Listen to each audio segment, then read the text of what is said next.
Hello there, ladies, gentlemen, and non-binary folk. What's going on? It's time for episode 2 of the CoC Talk recap for the current game I'm in. And I will just tell you that my section, where I was kind of by myself and I had no other player characters with me, it was me and another character who is played by a player character, but that person wasn't here, so they were just kind of glued to my hip. Let's just say I shot at and shot a motherfucker, and it just seems that I'm really good at shooting shit in this fucking game. Roll20 loves when I shoot at motherfuckers, whether they be undead or dead. Anyway, so it's episode 2 of Stardust Crusaders, Egypt Dark. So, fuck. This is... Okay.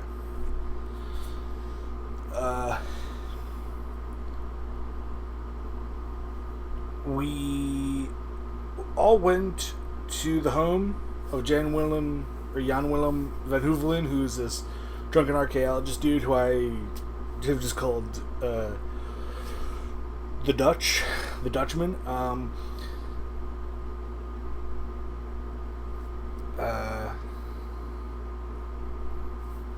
Taylor told him that Jan Willem was living in the back of the shop. The tailor shooed a cat away. Oh yeah, that's another fucking thing that happens, but we'll get to that.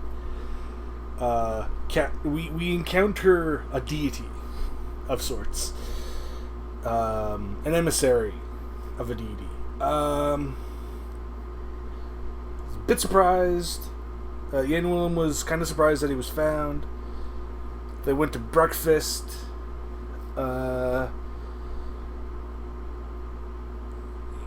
He said that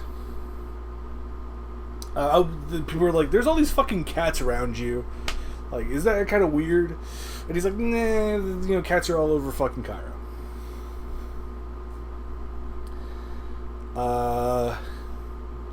He told us that the group released him from the Cloud Expedition, which is the first expedition in this game, because they were going to Memphis and had to, cut costs.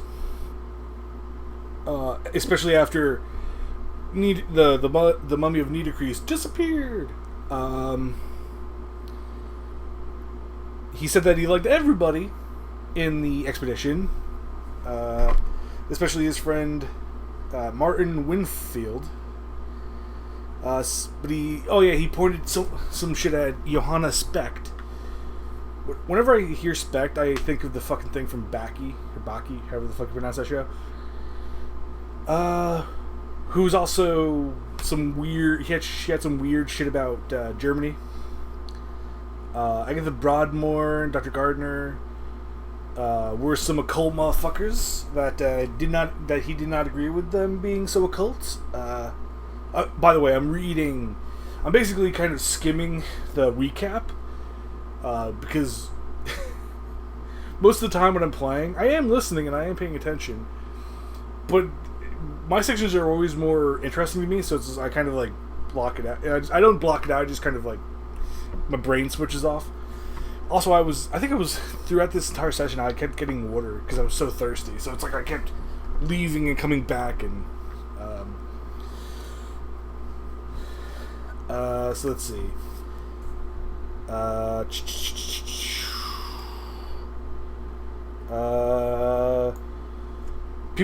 We asked him about the theft of the mummy. He said that he was sure that it was the mummy and the sarcophagus were linked to Queen Nitocris. And it was accompanied by a number of well-preserved scrolls. It was really weird. He said that it was kind of weird and strange that the humongous sarcophagus and the 2 Egyptian guards disappeared.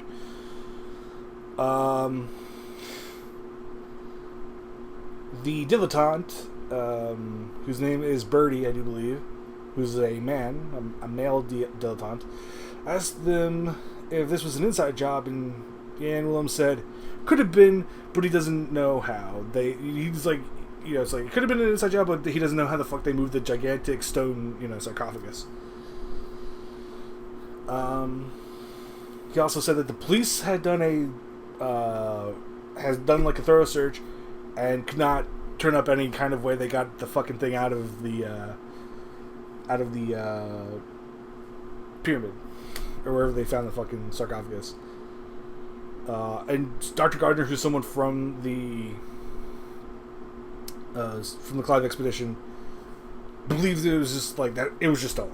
Like, not that it disappeared, but it just, it just was stolen.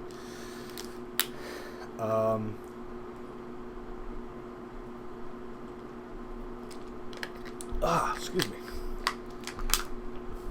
Jan Willem then said, he showed off his current masterpiece, which was it was a bunch of skulls he found in some fucking small shrine in Old Cairo, that he took from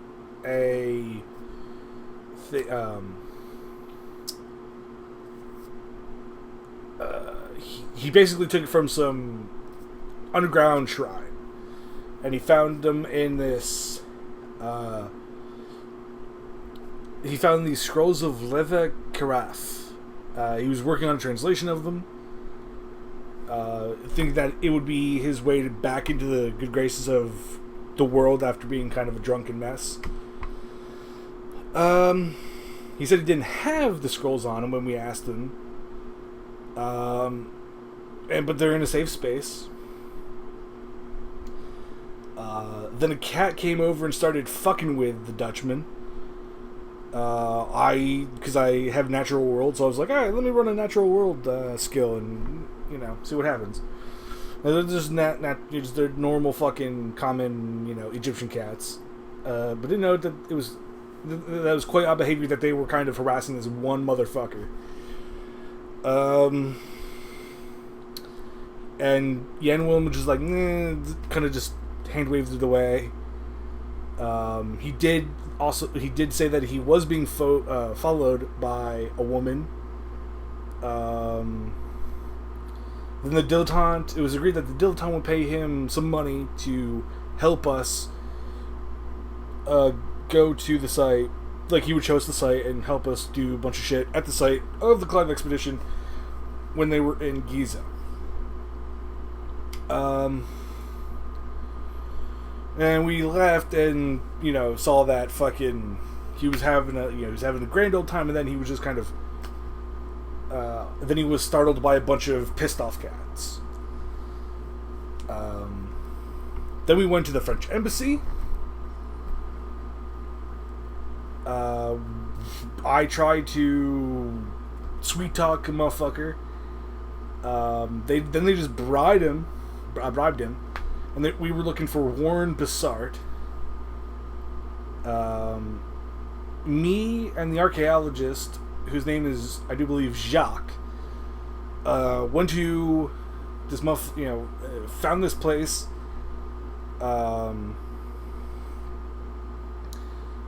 And everybody else went to the meeting that me and Birdie set up with Fraz Najar. We were able to find him. We went to this clothing shop, and the shop owner was acting a bit strange, and said that he didn't know any Warren Bessart.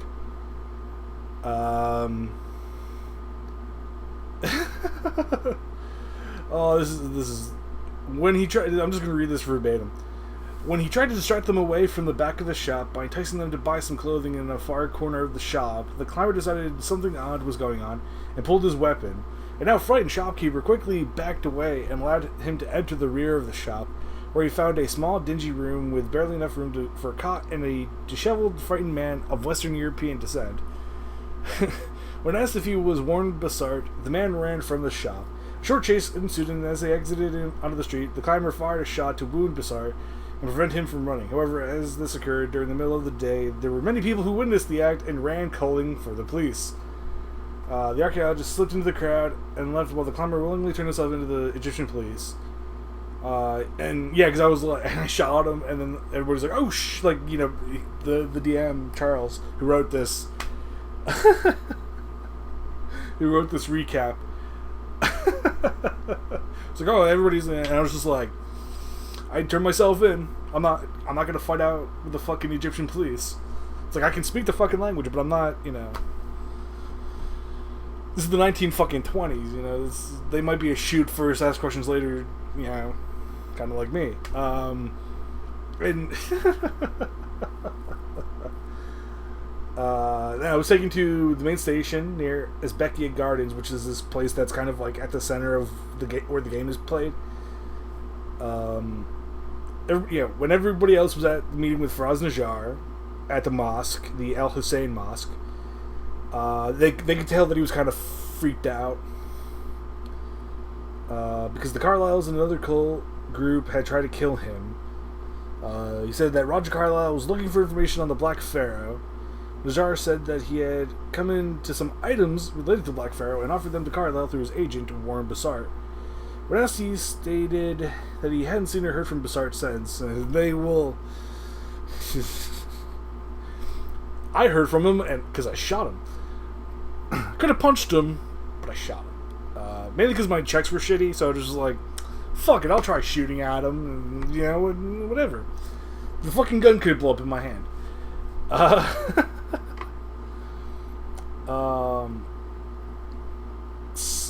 The things that I guess were given were information about a secret entrance in a pyramid where the Black Pharaoh was entombed, a bust of the Black Pharaoh in obsidian, a small drum with mystic symbols, and a strange circlet set with a large zircon stone that the dilettante remembered from his readings.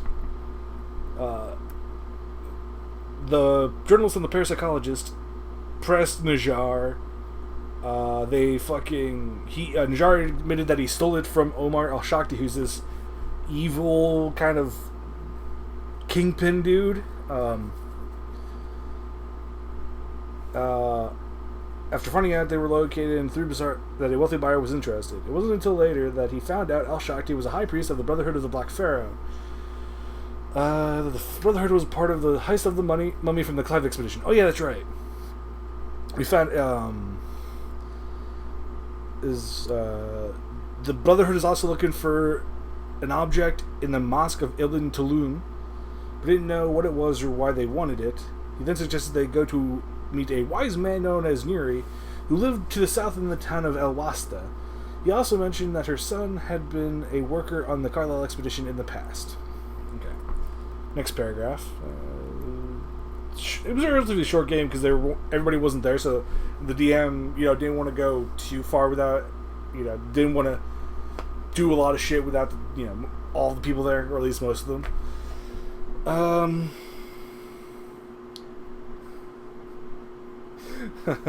After they left the meeting with Bashar, the archaeologist came up to them and was like, "Oh yeah, the dude's fucking arrested," and that Bassard was now in the hospital. They launched the dilettante into sending a telegram to Carlton Ramsey to request a lawyer to help him. The journalist took things into his own hands and he headed to the main station, where he acquired a meeting with the local sergeant after greasing some palms. During his meeting with the sergeant, they discussed what had happened. Helped by the fact that Bassart appeared to genuinely be deranged, they agreed to bribe, but the conditions were that the weapons license for her firearm were taken away from me. And if anybody else did anything fucked up within Cairo, they'd all go to prison for a long time. Having reacquired the climber and his knife, they head back to the hotel where the rest of the group was waiting over drinks. There was quite a few cats. Oh yeah, that's right. Now a bunch of cats were coming in, and then the dilettante was like, yay, cats and shit. And then Jan Willem came flying into the fucking hotel, And he's like, oh shit, the woman has been following him and has, and she told him that he's cursed because he stole the fucking, Turn the Scrolls from the shrine, which is the shrine of Bast. And so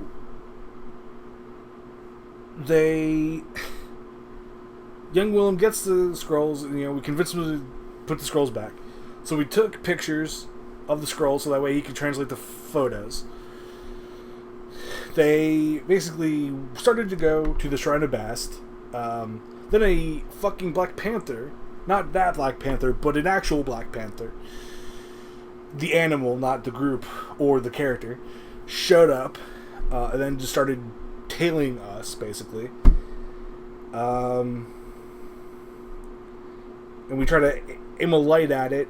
It just fucked off. It hid behind stuff.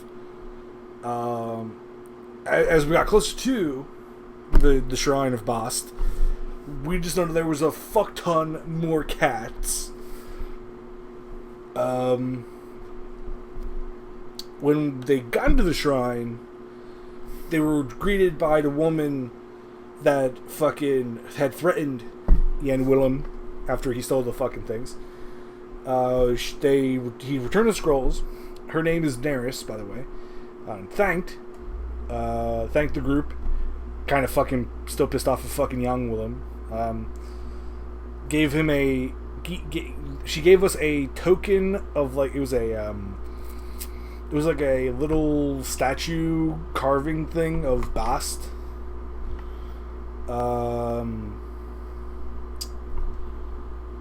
The journalist asked her if she knew what was going on, and she provided some information on the Brotherhood and that the being they worshipped. When asked if she would help them, she said she would consider it. Then they headed out back to the hotel and prepared for their next outing, which is actually, as of this recording, tomorrow. That's the last day of the Monday games, because it's turning out that a couple people are having trouble making the Monday games because of life things. So after this game, we're going to try and figure out what's a good time for the games. I'm really happy about this game.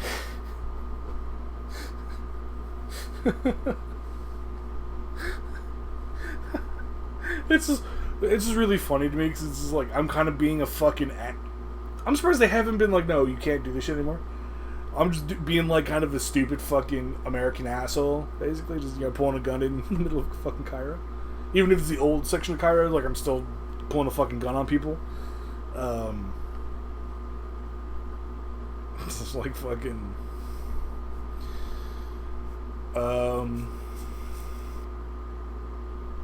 But yeah, that's the end of this recap, and hopefully I'll upload this tomorrow. Who the fuck knows? So it's episode 2 of the CoC Stardust Crusaders Egypt arc episode series, whatever. Ta-ta.